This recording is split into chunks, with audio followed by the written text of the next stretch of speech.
दोस्तों, अगर आपके घुटने में दर्द हो रहा है या आपके घुटने में सूजन है या आप एक्सरसाइज कर रहे हैं, दवा खा रहे हैं, तब भी आपको आराम नहीं मिल रहा है, हो सकता हो आप जाने अनजाने में कुछ ऐसी गलतियां कर रहे हैं जिसकी वजह से आपके घुटने के दर्द में आराम नहीं मिल रहा है। तो आज मैं आपको 5 ऐसी गलतियां बताने वाला हूं जो आप जाने अनजाने में करते हैं। अगर आपने इन गलतियों को करेक्ट कर लिया तो आपके घुटने में दर्द खत्म हो जाएगा, और अगर आपके घुटने में दर्द नहीं भी है, भविष्य में भी आपके घुटने में दर्द नहीं होगा। इसलिए आपसे रिक्वेस्ट है कि इस वीडियो को पूरा देखिएगा, बीच में छोड़िएगा नहीं, क्योंकि अगर आपने बीच में छोड़ दिया तो हो सकता हो आपको पूरी जानकारी न मिले। और अगर आप इस वीडियो को पहली बार देख रहे हैं तो हमारे चैनल को सब्सक्राइब कर लीजिए, ताकि आगे भी आपको ऐसे ही स्वास्थ्य से संबंधित महत्वपूर्ण जानकारियां मिलती रहें। मैं डॉक्टर महमूद अहमद, फिजियो वैदिक रिहैबिलिटेशन सेंटर, राजेंद्र नगर, लखनऊ। चलिए मैं आपको सबसे पहली गलती के बारे में बताता हूं। जैसा कि आप मुझे देख रहे हैं कि मैं किस तरह बैठा हूं, मेरा एक पैर दूसरे पैर के ऊपर है, और अगर आपके घुटने में दर्द हो रहा है और आपके घुटने में सूजन है, तो अगर आप इस तरीके से बैठते हैं या आप इस तरह से बैठते हैं तो आप देखते हैं कि आपके घुटने के अंदर साइड काफी दबाव पड़ता है, क्योंकि ज्यादातर लोगों को जो घुटने में आर्थराइटिस या ऑस्टियोआर्थराइटिस होती है तो घुटने के अंदर साइड ही होती है। तो यहाँ पे जितना दबाव पड़ेगा वहां की हड्डियों में सूजन बढ़ेगी, धीरे धीरे ये सूजन आपके घुटने की मांसपेशियों पे आ जाएगी, और अगर आप इसको भी अवॉइड करेंगे तो आपके घुटने का गैप भी कम हो सकता है। तो आपको इससे बचने के लिए, अगर आपके घुटने में दर्द हो रहा है तो आप इस तरह बिल्कुल बैठना छोड़ दीजिए, और आप जब भी बैठें तो आप अपने पैर के नीचे स्टूल रख लीजिएगा, ताकि जब भी आप बैठें तो आपका पूरा पंजा स्टूल पे रहे। अगर आप इस तरह बैठेंगे तो आपके पैरों पे दबाव नहीं पड़ेगा, क्योंकि ऐसा भी देखा गया है कि आप अगर पैर लटका के भी बैठते हैं तो आपके घुटने के नीचे सूजन आ जाती है। तो इससे बचने के लिए आप अपने पंजे के नीचे एक स्टूल रख लीजिए, और अगर आप ऑफिस में हैं तो आप ऑफिस में भी आपके टेबल के नीचे एक फुट रेस्ट होता है, आप उसके ऊपर इस तरह पैर रखते हैं तो आपके घुटने पे दबाव नहीं पड़ेगा। और अगर आप काफी लंबे समय से एक ही पोस्चर में बैठे हैं तो बीच में थोड़ा ब्रेक ले लीजिए, थोड़ा सा वॉक कर लीजिए, ताकि आपके घुटने का सर्कुलेशन मेंटेन हो जाए और आपके घुटने की जो मोबिलिटी है वो मेंटेन रहे। अब दोस्तों, आप अपने घुटने के दर्द में दूसरी गलती ये करते हैं कि ज्यादातर लोग अपने घुटने के दर्द से बचने के लिए एक्सरसाइज करते हैं, मॉर्निंग वॉक करने जाते हैं। तो जब आप मॉर्निंग वॉक करने जाते हैं तो हो सकता हो आप प्रॉपर वे में सही तरीके का शूज़ नहीं पहनते हैं, क्योंकि अगर आपका शूज़ गलत होगा, उसका जो सोल है वो हार्ड होगा, तो पूरा प्रेशर आपके घुटने पे आता है। आपके घुटने पे जितना प्रेशर आएगा आपके घुटने की सूजन बढ़ेगी और आपके घुटने में दर्द और बढ़ना शुरू हो जाएगा।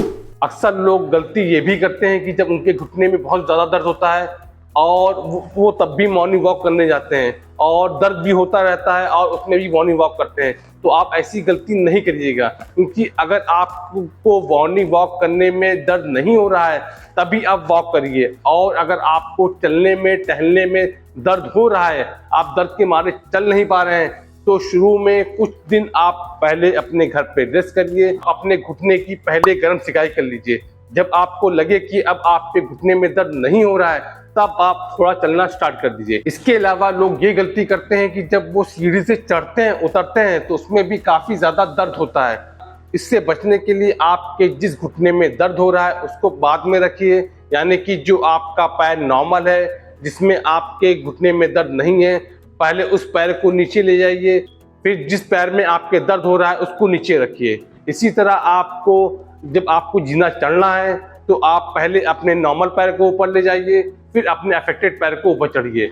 और एक चीज़ और ध्यान रखिएगा, जब भी आप चढ़िएगा या उतरिएगा, जीने की साइड में रेलिंग होती है उसके सहारे से चढ़िएगा, क्योंकि जब आप बगैर रेलिंग के सहारे से चढ़ते हैं तो आपके शरीर का लगभग 2.5 गुना वेट आपके घुटने पे पड़ता है, और इसी तरह जब आप जीना से उतरते हैं तो आपके शरीर का लगभग 3 गुना वेट आपके घुटने में पड़ता है। तो आप खुद सोच सकते हैं कि आपके घुटने में काफ़ी ज़्यादा लोड पड़ रहा है। तो इससे बचने के लिए आप कोशिश यही करिए कि जब भी आप चढ़िए उतरिए तो आप साइड रेलिंग का इस्तेमाल ज़रूर करिए। घुटने के दर्द में तीसरी गलती ज़्यादातर लोग करते हैं कि अपने लाइफ स्टाइल में उल्टा सीधा खाना खाते हैं, यानी कि आप जंक फूड का इस्तेमाल करते हैं।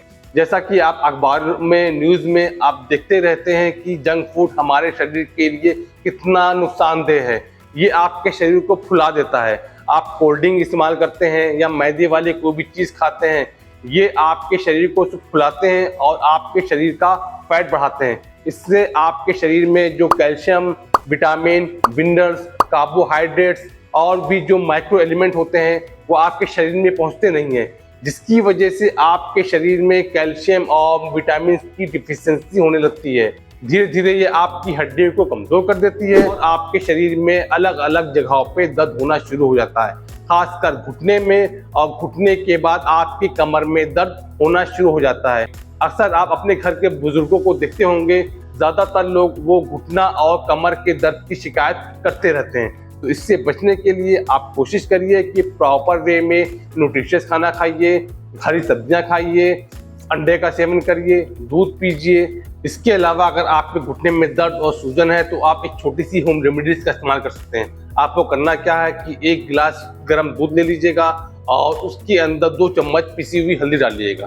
ध्यान रखिएगा, हल्दी अगर आपको घर की पिसी हुई मिल जाए तो बहुत अच्छा है, क्योंकि मार्केट में जो हल्दी आ रही है वो उसमें काफ़ी ज़्यादा मिलावट हो रही है। आप इस शेक को दिन में 2 बार इस्तेमाल करिए और आप खुद देखेंगे कि जो आपके घुटने में सूजन है और जो दर्द हो रहा है उसमें काफ़ी हद तक की कमी आ गई है। और अगर आपको यहाँ तक के मेरी वीडियो अच्छी लगी हो तो एक लाइक बटन जरूर दबा दिएगा, तो एक कमेंट जरूर डालिएगा ताकि मुझे और मेरी टीम को एक मोटिवेशन बना दे। और अगर आप मुझसे पर्सनली कंसल्ट करना चाहते हैं तो आप मुझे इस नंबर पे व्हाट्सअप कर सकते हैं। आपको एक छोटा सा अमाउंट देना पड़ेगा, आपको व्हाट्सएप के माध्यम से सारी डिटेल भेज दी जाएगी। दोस्तों, लोग घुटने के दर्द में चौथी गलती ये करते हैं कि जब उनके घुटने में दर्द होता है तो वो जिम ज्वाइन कर लेते हैं, और जिम भी ऐसा ज्वाइन करते हैं जो आपके मोहल्ले गली कूची में होते हैं, क्योंकि वहाँ पे जो कोच होते हैं वो ट्रेंड नहीं होते, प्रोफेशनल्स नहीं होते, तो वो आपके घुटने को और ख़राब कर देते हैं। क्योंकि जब आपके घुटने में दर्द होता है तो यानी कि आपके घुटने में सूजन है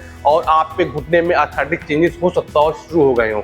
और अगर आप उसी कंडीशन में विगरस एक्सरसाइज करेंगे, जैसा कि आप वेट लिफ्टिंग करेंगे, नी प्रेस करेंगे, तो इस कंडीशन में आप पे घुटने में और दबाव पड़ेगा और आप पे घुटने में और सूजन बढ़ेगी। तो कोशिश करिए कि आप जब आपको घुटने में दर्द हो रहा है तो आप किसी आसपास किसी फिजियोथेरेपिस्ट से कंसल्ट कर लीजिए, ताकि वो आपका प्रॉपर वे में असेसमेंट कर दे और आपके घुटने को देख के आपको कौन कौन सी घुटने की एक्सरसाइज करनी है वो बता दे। क्योंकि जब आपके घुटने में दर्द होता है तो उस कंडीशन में आपको जिम में जाने की ज़रूरत नहीं है, आपको अपने घुटने की मांसपेशियों को स्ट्रॉन्ग करने की ज़रूरत होती है। क्योंकि जब आपके घुटने में दर्द होता है तो ये जो आपकी क्वाड्रिसेप्स मसल्स होती हैं, ये जो आपकी घुटने की मसल्स होती हैं, ये वीक होती हैं। जब आपकी ये मांसपेशियां वीक होती हैं तो पूरा दबाव आपके घुटने की हड्डी पे पड़ता है, जिसकी वजह से आपके घुटने में सूजन आती है। तो अगर आपने अपने क्वाड्रिसेप्स मसल्स को स्ट्रॉन्ग कर लिया तो आपके घुटने पे दबाव नहीं पड़ेगा और आपके घुटने में दर्द होना कम हो जाएगा। तो जब भी आपको दर्द हो घुटने में तो सबसे पहले आप अपने किसी फिजियोथेरेपिस्ट से कंसल्ट कर लीजिए। इसके अलावा कुछ ऐसे हमारे भाई बहन हैं जो लॉन्ग टाइम खड़े रहते हैं, जिनका काम लगातार खड़े होने का होता है, खासकर जो मॉल में काम करते हैं, एयरपोर्ट पे काम करते हैं या रेलवे स्टेशन पे काम करते हैं, वो दिन भर खड़े रहते हैं। तो खड़े होने की वजह से उनकी घुटने की मांसपेशियां काफ़ी थक जाती हैं। थकने की वजह से पूरा लोड घुटने की हड्डियों पे आने लगता है, तो जिसकी वजह से उनकी कम उम्र में ही उनके घुटने में दर्द शुरू हो जाता है। हमारे पास बहुत सारे ऐसे केसेस आते हैं जिनकी उम्र 20 साल है, 25 साल है और वो घुटने के दर्द से परेशान है। तो जब मैं उनकी हिस्ट्री लेता हूँ तो वो बताते हैं कि हमारा काम लगातार खड़े होने का है या हम हैवी वेट लिफ्ट करके सर पे रख के चलते हैं। तो आप खुद जान समझ सकते हैं कि जिनका अगर आपके घुटने की मांसपेशियां कमजोर होंगी और पूरा लोड आपके घुटने पे आएगा तो आपके घुटने में दर्द होना लाजमी है।